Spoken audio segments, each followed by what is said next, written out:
ಹೇ friends, ಇವತ್ತು ನಾನು ನಿಮಗೆ ದಾಳಿಂಬೆಯಿಂದ ಹೇಗೆ ಫೇಸ್ ಪ್ಯಾಕ್ ಮಾಡ್ಕೊಬೋದು ಅನ್ನೋದನ್ನ ತೋರಿಸ್ಕೊಡ್ತೀನಿ.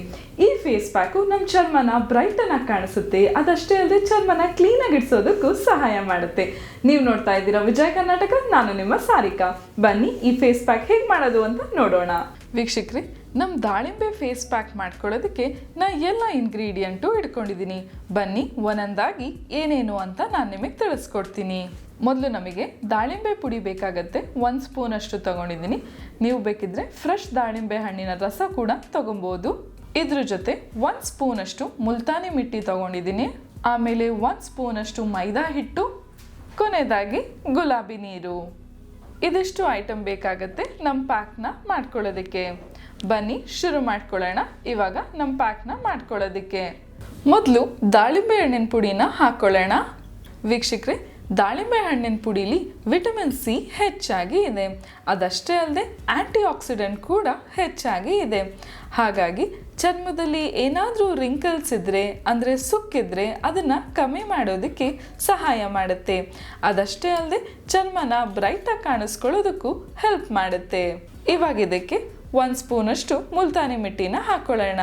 ಮುಲ್ತಾನಿ ಮಿಟ್ಟಿ ಹಾಕೊಳ್ಳೋದ್ರಿಂದ ಚರ್ಮದಲ್ಲಿ ಮೊಡವೆಗಳಿದ್ರೆ ಅದನ್ನ ಕಮ್ಮಿ ಮಾಡುತ್ತೆ. ಅದಷ್ಟೇ ಅಲ್ಲದೆ ಚರ್ಮದಲ್ಲಿ ಏನೇ ಕೊಳೆ ಇದ್ರೂ ಅದನ್ನು ಸುಲಭವಾಗಿ ತೆಗೆಯೋದಕ್ಕೆ ಸಹಾಯ ಮಾಡುತ್ತೆ. ನೆಕ್ಸ್ಟು ಮೈದಾ ಹಿಟ್ಟನ್ನ ಹಾಕೊಳ್ಳೋಣ. ಮೈದಾ ಹಿಟ್ಟು ಚರ್ಮದಲ್ಲಿರುವಂತಹ ಎಣ್ಣೆ ಅಂಶನ ಕಮ್ಮಿ ಮಾಡುತ್ತೆ. ಅದಷ್ಟೇ ಅಲ್ಲದೆ ಚರ್ಮನ ಯಂಗಾಗಿ ಕಾಣಿಸ್ಕೊಳ್ಳೋದಕ್ಕೆ ಸಹಾಯ ಮಾಡುತ್ತೆ.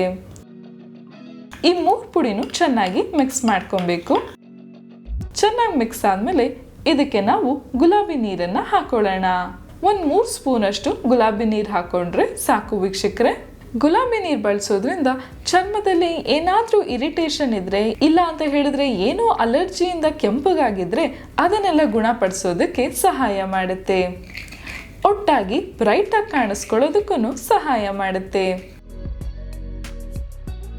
ನೋಡಿ ವೀಕ್ಷಕರೇ, ನಮ್ಮ ಈ ಪ್ಯಾಕು ಸ್ವಲ್ಪ ರನ್ನಿಂಗ್ ಕನ್ಸಿಸ್ಟೆನ್ಸಿಲಿ ಇರಬೇಕು. ಯಾಕೆಂದರೆ ಈ ಪ್ಯಾಕ್ನ ನಾವು ತುಂಬ ಲೈಟಾಗಿ ಮಾಡ್ಕೊಳ್ತಾ ಇದ್ದೀವಿ, ಸ್ಕಿನ್ ಒಳಗೆ ನೀಟಾಗಿ ಅಬ್ಸರ್ವ್ ಆಗಲಿ ಅಂತ. ನೋಡಿ ವೀಕ್ಷಕರೇ, ಈ ಪ್ಯಾಕು ಲೈಟಾಗಿರೋದ್ರಿಂದ ನಮ್ಮ ಫೇಸಿಗೆ 2 ಕೋಟ್ ಹಾಕೊಬೋದು. ಅದಕ್ಕೋಸ್ಕರ ನಾನು ಲೈಟಾಗಿ ಮಾಡ್ಕೊಂಡಿದ್ದೀನಿ. ಬನ್ನಿ ಇದನ್ನು ಫೇಸಿಗೆ ಅಪ್ಲೈ ಮಾಡ್ಕೊಳ್ಳೋಣ.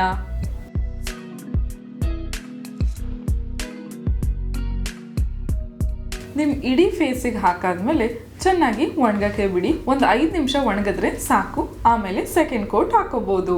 ನೀವು ಸೆಕೆಂಡ್ ಕೋಟ್ ಹಾಕ್ತಿರ್ಬೇಕಾದಾಗ ಈ ರೀತಿ ಡ್ಯಾಬ್ ಮಾಡ್ಕೊಳ್ಳಿ. ನಿಮ್ಮ ಇಡೀ ಫೇಸಿಗೆ ಡ್ಯಾಬ್ ಮಾಡ್ಕೊಂಡಾದ್ಮೇಲೆ 10 ನಿಮಿಷ ಬಿಡಿ. ಆಮೇಲೆ ಫೇಸ್ ವಾಶ್ ಮಾಡ್ಕೊಂಬರ್ಬೋದು. ನೀವು ಫೇಸ್ ವಾಶ್ ಮಾಡಬೇಕಾದಾಗ ಸೋಪು ಏನು ಬಳಸಬೇಡಿ, ಜಸ್ಟ್ ತಣ್ಣೀರಲ್ಲಿ ಫೇಸ್ ವಾಶ್ ಮಾಡ್ಕೊಳ್ಳಿ. ಸ್ಕಿನ್ನು ತುಂಬ ಸಾಫ್ಟಾಗಿ, ಸ್ಮೂತಾಗಿ ಮತ್ತು ಬ್ರೈಟ್ ಕೂಡ ಅನ್ನಿಸ್ತಾ ಇದೆ. ನೀವು ಕೂಡ ಟ್ರೈ ಮಾಡಿ ನೋಡಿ. ನೋಡಿದ್ರಲ್ಲ ವೀಕ್ಷಕರೇ, ಎಷ್ಟು ಸುಲಭವಾಗಿ ನಾವು ಮನೇಲೇನೆ ಫೇಸ್ ಪ್ಯಾಕ್ ಮಾಡ್ಕೊಬೋದು ಅಂತ.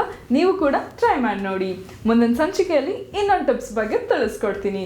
ಈ ವಿಡಿಯೋ ಇಷ್ಟ ಆದಲ್ಲಿ ಲೈಕ್ ಮಾಡಿ, ಕಮೆಂಟ್ ಮಾಡಿ, ಶೇರ್ ಮಾಡಿ. ಇನ್ನು ವಿಜಯ್ ಕರ್ನಾಟಕ ಚಾನಲ್ನ ಸಬ್ಸ್ಕ್ರೈಬ್ ಮಾಡಿಲ್ಲ ಅಂದರೆ ಸಬ್ಸ್ಕ್ರೈಬ್ ಮಾಡೋದಕ್ಕೆ ಮರಿಬೇಡಿ. Signing off, Sarika. Bye, take care.